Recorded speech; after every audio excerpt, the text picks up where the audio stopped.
Hey everybody, it's Jason Blaha here, and I thought I would sit down and do a video for you guys. Get a sip of my water, give you guys a forearm shot. Alright, I thought I would address something today. I saw it come up, and I see this all the time. You know, I will make videos saying, look, we need some core exercises. These are why I choose the ones that I choose, and by core I mean our primary staple movements that all of us use in our training. All right. And I've told people, look, I, at this point, choose the squat, bench, deadlift, and the pull-up. Those are my staple exercises. Use those to build most of my muscle. And then we fill in the gaps, right? Whatever is missing, whatever needs more work, we do that. You know, curls, for example. I need more biceps, so I do curls on top of that. I do calf raises on top of that. You know, so on and so forth. We add the additional exercises that we need, right? The upper chest is lagging, you know, you could do some incline or whatever. But we always need those staple exercises that we personally choose to fall back on. And as I've always said, there are very, very good reasons for picking those four. And a lot of people don't understand that because they're so contrarian that they don't understand that the popularity of an exercise is actually an advantage. In other words, when you have an exercise that has enormous amounts of data, enormous hours of coaching experience behind it, because say they're contested lifts like the squat, bench, and deadlift, they are so popular and so heavily coached and so heavily analyzed that if another exercise was equal to it, it's automatically inferior because you have less data, right? You have less data. So the popularity itself is an advantage. And some people don't like that because they're like, oh, I don't want to go along with the crowd. I don't want to be a sheep. I want to be different. And there's nothing wrong with that in some cases. But when it comes to knowledge, expertise, you know, acquiring parts, let's say for a brand of something, the popularity is kind of important. You know, these things matter. But back over to that point. I'm not saying you have to choose those, and I've told people, and I'm not saying you have to pick those. As long as you're picking some basic exercises that you can track over time, and those are your staples. But then people take it to an extreme minimalism. Anytime you say that, I will get people who will come in and say, well, I'm going to just pick these. All you need are these exercises. And I'm like, well, that's really stupid, actually. That's insanely stupid. All that you need, because I would never say all I need are those four exercises. In fact, I want to add curls. Almost for me at this point in the game, I feel like the barbell curl should be a fifth staple for me. It really should. Just because I've struggled with arm development over the years. That's probably an exercise that I should never take out of my program, and I should train consistently and hard for the rest of my life. Every single week. You know, so that's kind of what we mean by those. But when you say that, and I'm talking about those, I'm not talking about to build everything. I'm not saying those are all you need. You might need some ab work. You might need some hamstring work. You might need some calf work. You might need some delt work. You might need some other stuff to balance it out towards your goals. But you'll get people who they'll start adding ones, and I'm like, your choices are bad.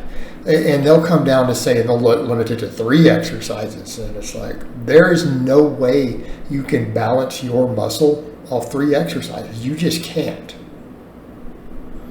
Then they'll start saying, well, how about a clean and jerk? It's like, well, that's technically kind of 2 exercises.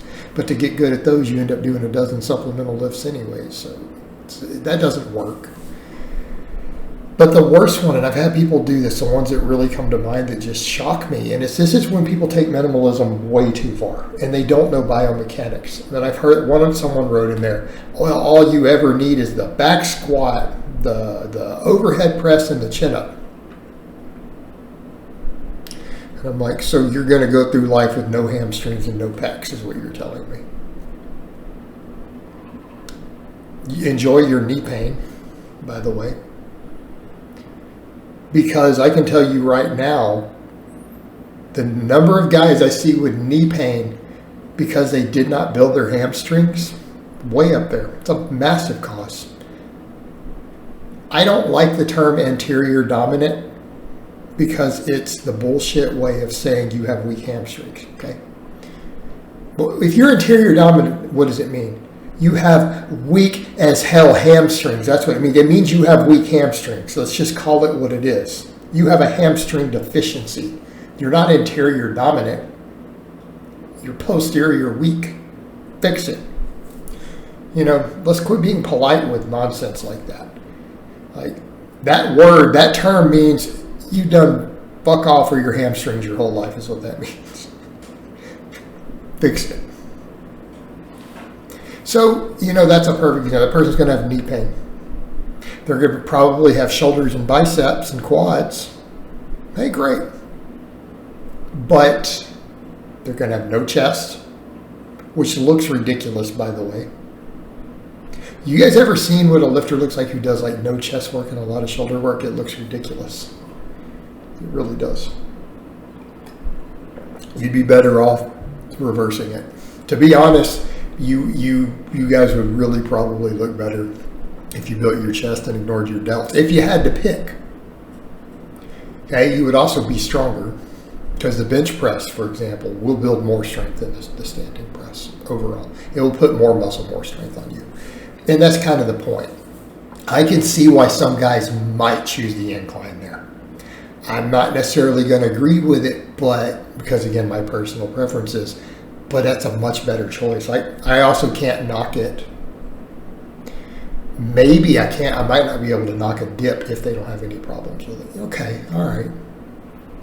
See where we're going with that? Someone else says, well, I prefer a seal. I don't like the pull-ups and chin or the chin-up or a seal row or whatever, okay, or barbell rows.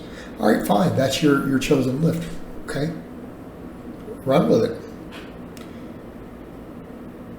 But that's the point. You're at least balanced. You're at least balanced. Someone else might say, well, I prefer the front squat. Okay, whatever. But that's still fairly balanced. And that's what I mean. People have to pick balanced stuff. And it gets ridiculous, or people will say, well, I choose the trap bar deadlift to replace the squat and the deadlift. It can't replace either one. It can't build quads nearly as effectively as a squat. It's not even in the ballpark. Marginally better quads than the deadlift. And it's a bigger partial half the time. I don't like the trap bar deadlift. But that's a weird one too. People will try to get it more minimalist. I'll just do a trap bar deadlift for all of my lower body training. Well, you're going to have a small, weak lower body. That's what's going to happen. You're probably going to have big traps. But that's what I mean, guys. There's no point in taking this to that degree of minimalism to where you start saying, I only need 3 exercises. I mean, that 4, when I give 4 as a base, that's 4 that you should do all the time. It doesn't mean they should be exclusively that, and you should never do anything else. It's just that that's your money right there. That's your bread and butter. That's what's going to put 90% of the muscle on you. You still are probably going to need different stuff to fill in the gaps. But at least if you get really busy, your recovery is compromised, your sleep's compromised, some things are going on in your life, your time is limited, you at least will have your 4 exercises or so to fall back on and to keep hammering those to keep most of what you have. Okay? To at least keep you consistent. They're like your anchor, right? They're your anchor, and that's the way to look at them.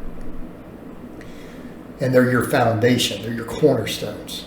But don't ever take that to a point of minimalism to where people go, well, all I would ever need. I mean, all right, maybe, you could get away with, say, chin up or a pull up in the big 3. You're never going to be 100% on that. But it's not bad. But when you start cutting it down to 3 and it's stuff like, well, you have whole major muscle groups that aren't getting worked, that's not good. That's not good at all. Like if you're picking exercises to where you have no bicep or pec or hamstring or quad or something, none of it being developed, you're going to have potential imbalances that are going to not only impact how you look, but they're going to increase your injury risks over time, right? Imbalanced bodies are not a good thing. All right, guys, but that's really all I have to say on that today. I hope it's been informative, and I'll talk to you guys next time.